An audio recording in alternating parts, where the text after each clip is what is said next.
നമ്മുടെ നാട്ടിലെ so called മാധ്യമപ്രവർത്തകർ എന്ന് വേണമെങ്കിൽ സാറ്റലൈറ്റ് ചാനൽ എന്ന് എടുത്തു വേണമെങ്കിൽ പറയാം. ആ സാറ്റലൈറ്റ് ചാനൽസിനെ കുറിച്ച് പ്രശസ്ത സിനിമ ലൂസിഫറിൽ ലാലേട്ടൻ പറയുന്ന ഒരു പഞ്ച് ഡയലോഗ് ഉണ്ട്. ഞാൻ ആ ഡയലോഗ് ഇച്ചിരി അങ്ങ് മാറ്റി പിടിക്കുവാണ്. അതായത് എല്ലിൻ കഷ്ണത്തിന്റെ അപ്പുറവും ഇപ്പുറവും നിന്നുകൊണ്ട് ഉറിഞ്ചി കുടിക്കുന്ന, അതിൽ രാഷ്ട്രീയം പെടാം, മാധ്യമങ്ങൾ പെടാം, അങ്ങനെ ഒരുപാട് പണച്ചാക്കുകൾ പെടാം, സിനിമാ പ്രവർത്തകർ പെടാം. അങ്ങനെ ഒരു എല്ലിൻ കഷ്ണത്തിന്റെ അറ്റത്ത് നിന്ന് അപ്പുറവും ഇപ്പുറവും നിന്ന് ഉറിഞ്ചി കുടിക്കുന്ന ചെന്നായ്ക്കളാണ് മാധ്യമപ്രവർത്തകർ. സത്യത്തിൽ അതിവിടെ പറയാൻ കാരണം കഴിഞ്ഞ ദിവസം നടന്നൊരു സംഭവമാണ്. പൗർണമി, ഞാൻ തന്നെ അത് പറയട്ടെ? പറഞ്ഞോളൂ. ഓക്കെ, മനസ്സിലായി. അപ്പോൾ ഞാൻ തന്നെ അത് പറയാൻ കാരണം എനിക്കിത് പറയണമെന്നുണ്ട്. ഈ ചർച്ചയിൽ അത് ഞാൻ വലിച്ച് കൊണ്ടുവരുമെന്ന് എൻ്റെ ചർച്ചക്കാരിയോട് ഞാൻ ഓൾറെഡി പറഞ്ഞിരുന്നു. വേറൊന്നുമല്ല, കഴിഞ്ഞ ദിവസം നമ്മുടെ എലിസബത്തിന്റെ കേസ് കഴിഞ്ഞ 30, 35, 40 ദിവസങ്ങളായിട്ട് ആ കുട്ടി അവരുടെ കഥകൾ, അവർ നടന്ന റിയൽ സ്റ്റോറീസ് അവരുടെ സ്വന്തം ചാനലിൽ നിന്നുകൊണ്ട് കരഞ്ഞുകൊണ്ട് പറയുന്നുണ്ട്. ഒരാളും ഒരു മാധ്യമ, അതായത് നമ്മുടെ സോക്കോൾഡ്, ഞങ്ങൾ ഓൺലൈൻ മീഡിയാസിനെ നിങ്ങൾക്ക് തേർഡ് റേറ്റ് മീഡിയാസ് ആയിട്ടാണല്ലോ കണക്കാക്കുന്നത്. എനിവേ, ആ ഡിജിറ്റൽ മീഡിയകളല്ലാതെ ഒരാളും ഈ പറയുന്ന പൗർണമി പറഞ്ഞ എനിക്കൊന്ന് മനോരമയുടെ ഒരു കാർഡ് എന്തോ മാത്രമാണ് നമ്മൾ കണ്ടത്. അല്ലാതെ വിശദമായിട്ടൊരു വാർത്തയോ ഒരു കാര്യങ്ങളും ഈ മാധ്യമങ്ങൾ, സാറ്റലൈറ്റ് മാധ്യമങ്ങളും തന്നെ അടിവരയിട്ട് റെഡ് ലൈനിലിട്ട് പറയേണ്ടി വരും, ഒരിക്കലും റിപ്പോർട്ട് ചെയ്തിട്ടില്ല.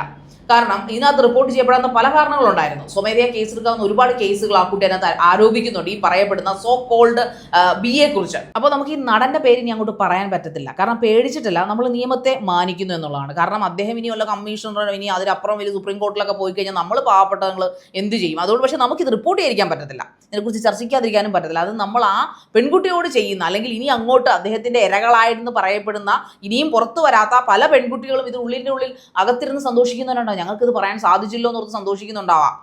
അതുകൊണ്ട് ഈ പണവും പ്രശസ്തിയും കയ്യിൽ ആയുധങ്ങളും ഉണ്ടെങ്കിൽ എന്തുമാകാമെന്ന് കരുതിയ ആ നടനുണ്ടല്ലോ, ആ പറയുന്ന ബി നടൻ, ആ ബി നടനും അദ്ദേഹത്തിന്റെ വൈഫ് കെയും കൂടെ ചെന്ന് പരാതിയൊക്കെ കൊടുത്തിട്ടുണ്ട് എലിസബത്തിനെതിരെ. എലിസബത്ത് അന്നും പിറ്റേന്നും ഒക്കെ ആയിട്ട് വീഡിയോസ്, തെളിവ് സഹിതം ഇപ്പോൾ വീഡിയോകൾ ഇടുന്നുണ്ട്.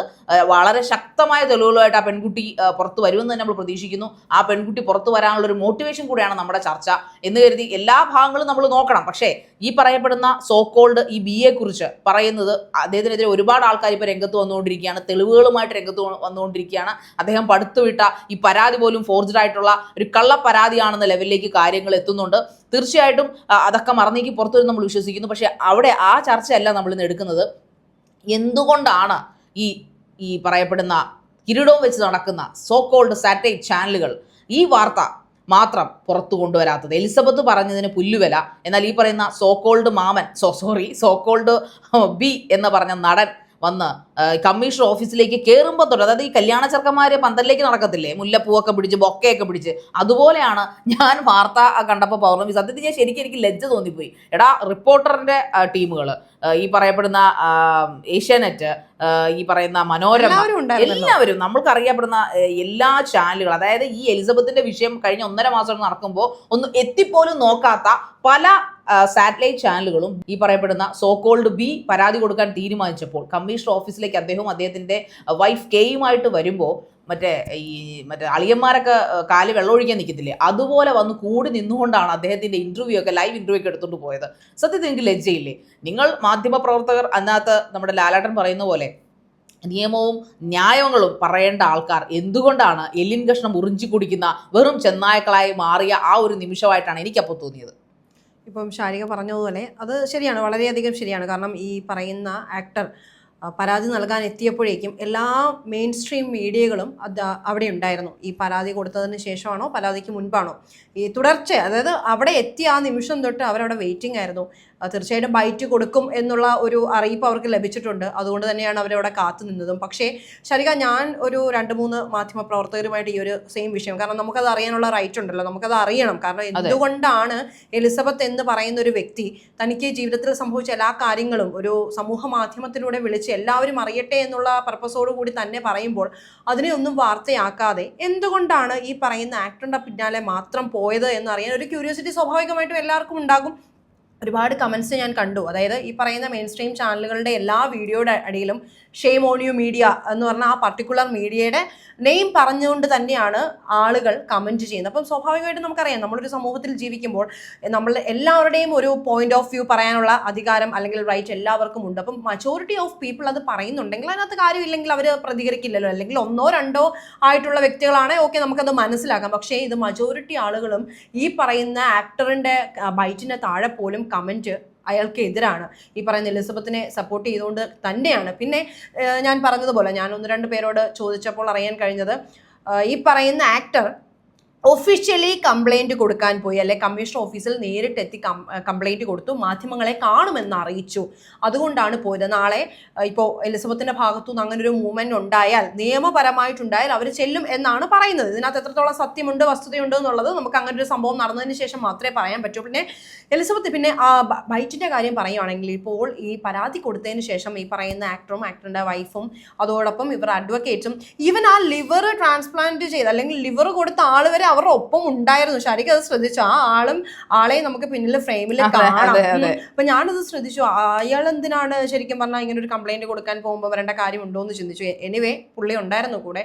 അപ്പോൾ ഈ അഡ്വക്കേറ്റും സംസാരിക്കുന്നതിൻ്റെ ഇടയിൽ കയറിയാണ് ഈ പറയുന്ന ബാല പല കാര്യങ്ങളും ഓവർ റൈറ്റ് ചെയ്യുന്ന പോലെ സംസാരിക്കാനൊക്കെ ശ്രമിക്കുന്നുണ്ട്. അപ്പം ഗൂഢാലോചനയും ഉണ്ടെന്ന് ഈ അഡ്വക്കേറ്റും ഈ പറയുന്ന ആക്ടറും ഒക്കെ പറഞ്ഞു. പക്ഷേ അതെനിക്ക് ശരിക്കും പറഞ്ഞാൽ ഭയങ്കരമായിട്ടും ഒരു കോമിക്കായിട്ട് തോന്നി. ഈ പറയുന്ന ഒരു പെൺകുട്ടി അത് സപ്പോർട്ടിന് വേറെ ആരും ഇല്ല, അല്ലെങ്കിൽ വേറൊരാളെ ആ വീഡിയോയിൽ കൊണ്ടുവരുന്നില്ല, മറ്റൊരാളുടെയും സാന്നിധ്യം പുള്ളിക്കാരി അതിനകത്ത് അറിയിച്ചിട്ടില്ല. അവർ തന്നെ അവരുടെ ജീവിതത്തിൽ നടന്ന കഥകൾ പറഞ്ഞുകൊണ്ടേയിരിക്കുന്നു. അവിടെ ഒരു ഗൂഢാലോചനയുടെ എന്ത് ഘടകം കണ്ടിട്ടാണ് ഒരു ഗൂഢാലോചനയായിട്ട് തോന്നിയത്? ഒരു ഗൂഢാലോചനയാവുമ്പോൾ സംഘം ചേർന്ന് ആക്രമിക്കലോ അല്ലെങ്കിൽ സംഘം ചേർന്ന് അത് പറയാനോ എന്തിനേലും പാർട്ടിസിപ്പേറ്റ് ചെയ്യാൻ വേണ്ടി. ഇതിപ്പോൾ അവർ പറയുന്ന കാര്യങ്ങൾ കേട്ട നാട്ടുകാർ അല്ലെങ്കിൽ ജനങ്ങൾ അവർ വിഡ്ഢികളല്ലല്ലോ, അവർക്ക് കേട്ടിട്ട് ശരി എന്ന് തോന്നി.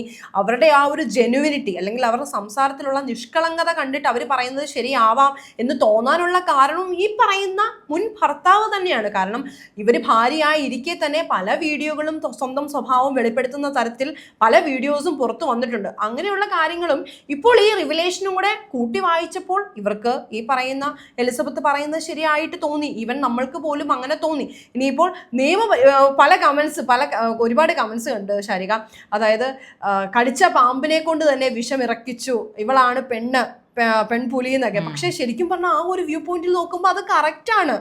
എവിടെ നിന്നാണോ ആരാണോ തുടങ്ങിയത് ആ ആളെ കൊണ്ട് തന്നെ അത് ഒന്നേന്ന് പറഞ്ഞ് നിയമപരമായിട്ട് പോകാനുള്ള മൂവ്മെന്റ് നടത്തിപ്പിച്ചു.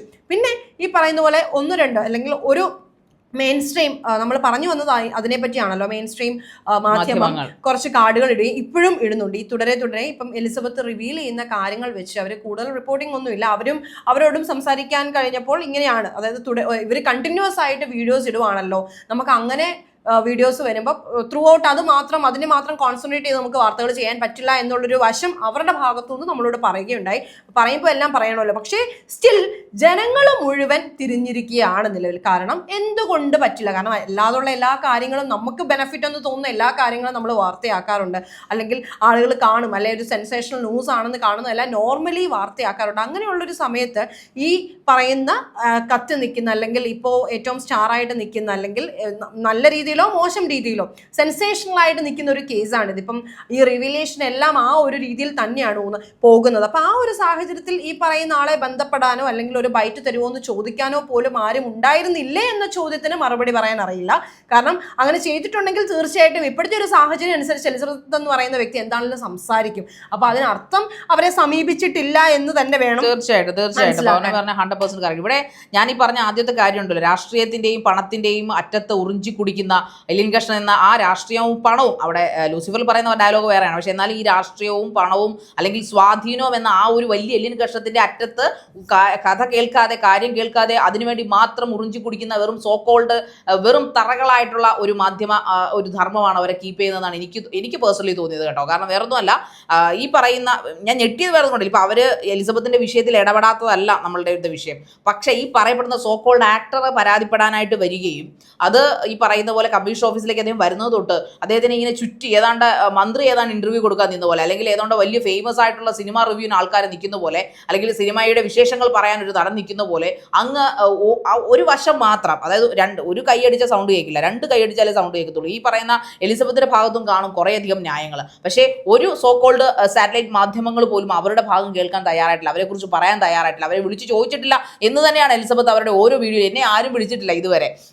ഈ പറയുന്ന സ്വമേധയാ കേസെടുക്കാൻ നടന്ന പല കാര്യങ്ങളും അതിനകത്ത് പറഞ്ഞിട്ടും ഈ പറയപ്പെടുന്ന വനിതാ കമ്മീഷനോ അല്ലെങ്കിൽ ഈ സ്ത്രീകൾക്കെതിരെ നടക്കുന്ന അട്രോസിറ്റീസിനെതിരെ പ്രവർത്തിക്കുന്ന സംഘടനകളോ അല്ലെങ്കിൽ ഈ പറയപ്പെടുന്ന ആരും ആയിക്കോട്ടെ, അവരൊരു സിനിമാ നടി അല്ലായിരിക്കാം, but she is a woman. അവരൊരു വുമണാണ്, അവരൊരു പ്രൊഫഷണലാണ്.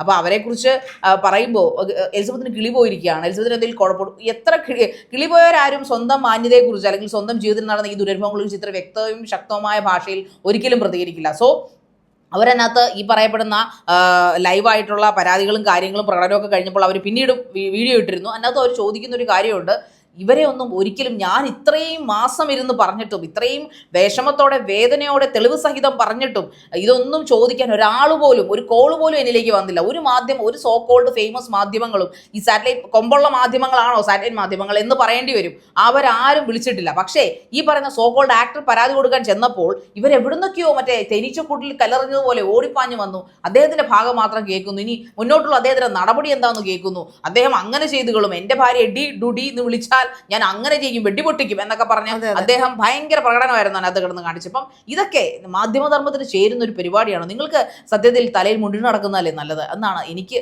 പേഴ്സണലി ചോദിക്കാനുള്ളത്.